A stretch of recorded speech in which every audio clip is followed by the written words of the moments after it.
मरने के बाद कहाँ जाता है इंसान? सभी धर्मों में पुनर्जन्म की बात कही गई है, यानी एक शरीर को छोड़ने के बाद इंसान दूसरे शरीर में प्रवेश करता है।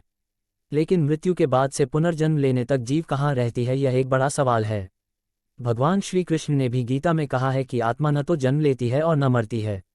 ऐसे में सवाल उठता है कि आखिर जीव के मरने के बाद आत्मा कहाँ जाती है? इसका उत्तर आप जरूर जानना चाहते होंगे। 18 पुराणों में से गरुड़ पुराण ही एक ऐसा पुराण है जिसमें इस प्रश्न का उत्तर दिया गया है। इस पुराण में कहा गया है कि मृत्यु के बाद जीवात्मा को शरीर से निकाल कर ले जाने के लिए 2 यमदूत आते हैं।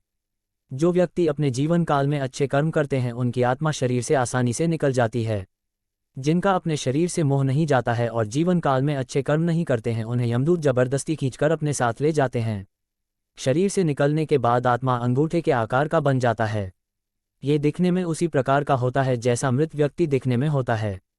इस आत्मा को लेकर यमदूत यमराज के पास जाते हैं।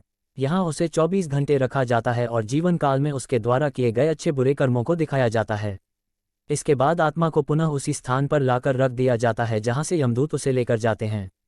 13 दिनों तक इस स्थान पर रहकर आत्मा अपने शरीर का अंतिम संस्कार देखता है।